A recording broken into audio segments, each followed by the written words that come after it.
Hey YouTube, Matthew from our Team RTFC reporting again. We're wanting to cover a couple of things.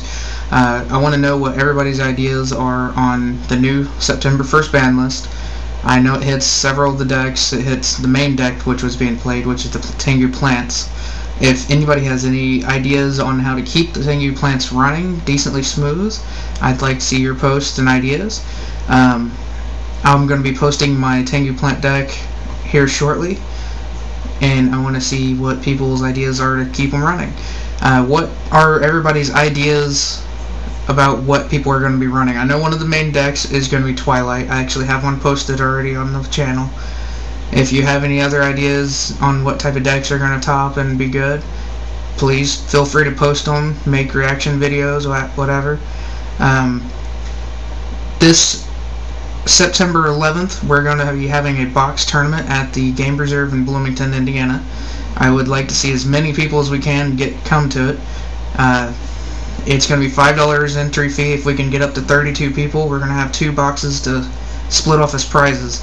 First prize is going to be a box. Second prize is going to be 1 or 3/4 of a box, and then the third prize is going to be 1/4 of a box if we can get 32 people.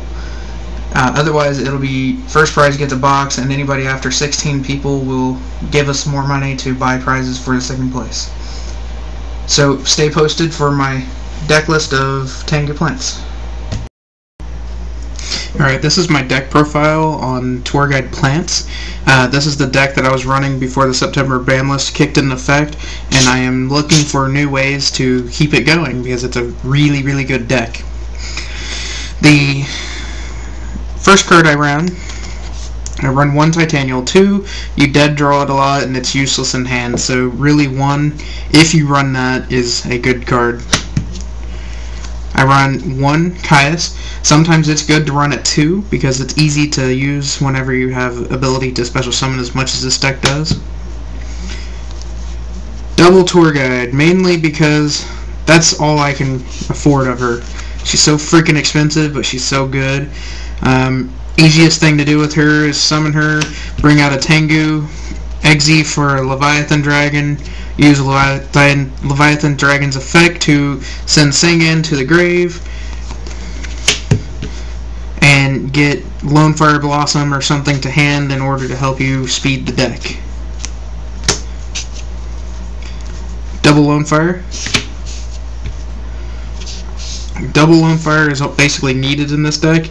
With it going to 1, I'm going to be looking for more ideas to make it faster to pull Lonefire to hand or be able to re-summon it. Run 1 Dandylion.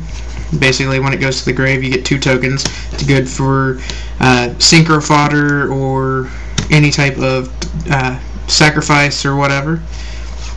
Glow Bulb. Glow Bulb is self-explanatory. Basically, Glow Bulb goes to the grave, you discard 1 card off the top of your deck to special summon it. It is good for Syncro, it is good for using it as Caius sacrifice, it's good for a lot of things. Especially if you can use it along with the effect of Dandylion. You can get Dandylion's effect, bring this back, and Formula Synchron. Spore, a little bit less souped up Glow Bulb. When it's in the grave, you can remove a plant monster from the grave to special summon this back from the grave, and it gains its stars. It's good for level modulation of synchros. Debris Dragon, with it going to 1, it's going to be, you're going to need another tuner or monster to bring back stuff. I had 2 supers, but I traded 1 since I seen it was going to 1.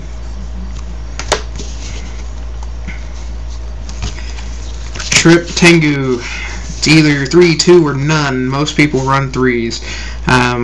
It's a very, very good card. It's actually one of the most broken cards in this meta right now. You remove it from the field, it comes back. It's crazy. Run 2 Maxx. As much as this format special summoned, this was an awesome card. You watch for your opponent to start to set up the special summon and everything. Discard that. Every time they special summoned, you drew 1 card. You cannot stack these either, so that's the only downside to them, really. I ran 2 breakers. 2 breakers are good for baiting out the backfield, and if they don't bait out the backfield, you can destroy them with their effect. It's a 1900 beater if you don't use its spell counter, and it's a 4-star that can be able to help you synchro. It's a really good and underrated card. 2 Valor. It was very good for being able to stop your opponent. Like if they started getting on a roll with an effect, you can stop their effect in their tracks. It's going to be a decently good card to run this format because with all the Twilight and stuff going through, you can stop Twilight or dump it for Twilight. Last was a card trooper. Basically, I use this to mill out a few cards to get my deck started and draw a card when it was destroyed. Alright, spells. Ran 1 Dark Hole, basically a staple in this format because it's, well, Dark Hole. 1 Book of Moon. I only ran 1 because it's limited to 1, but it's a really good card. A lot of people don't run it. 2 MST. This format's going to 3 MST. You will get sniped every time you set a backfield if you're going to run heavy backfield this format. So I would suggest not running very heavy backfield, if at all backfield. Monster Reborn. It's self-explanatory. 1 for 1. This was one of the engines of this format. Basically send 1 card to the grave, special summon a level 1 tuner or whatever else was level 1 in your deck. Mind Control. Mind Control in combination with 1 for 1 was kind of deadly. Somebody summoned something level 4, 6, 5, whatever. Mind Control it, discard something for 1 for 1, bring out a level 1, Syncro.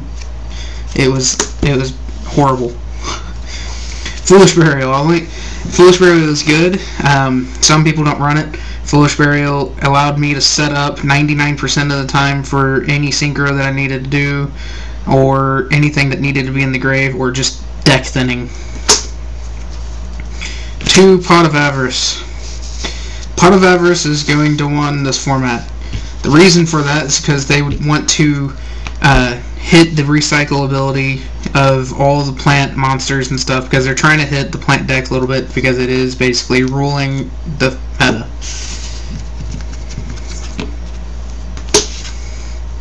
One Giant Trunade. With it being hit, I'm just going to replace it with a Heavy Storm, as is everybody else. This is what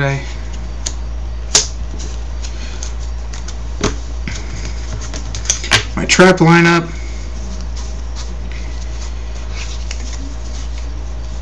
Was 2 staples, Call the Haunted, Torrential Tribute, and the No Brigade.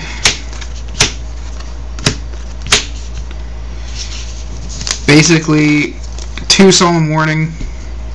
It's broken. It needs hit, but I hope it don't get hit.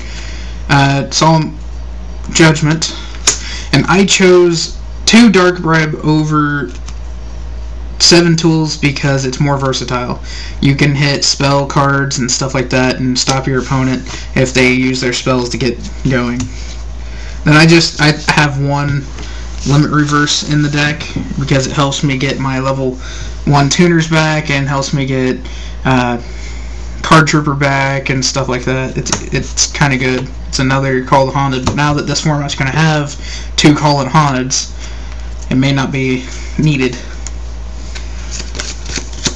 On to my Syncro deck.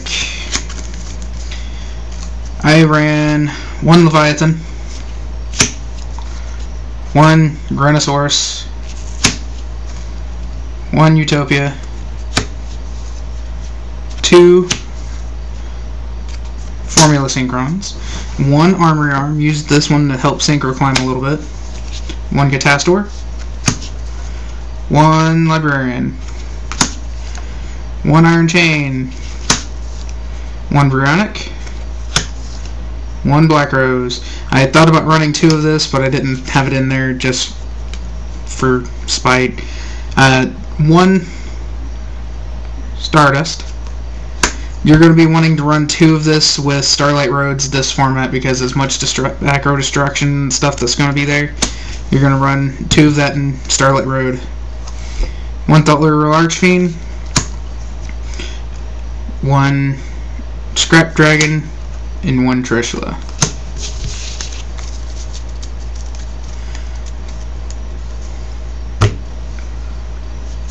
And I am toying around with alternate arts.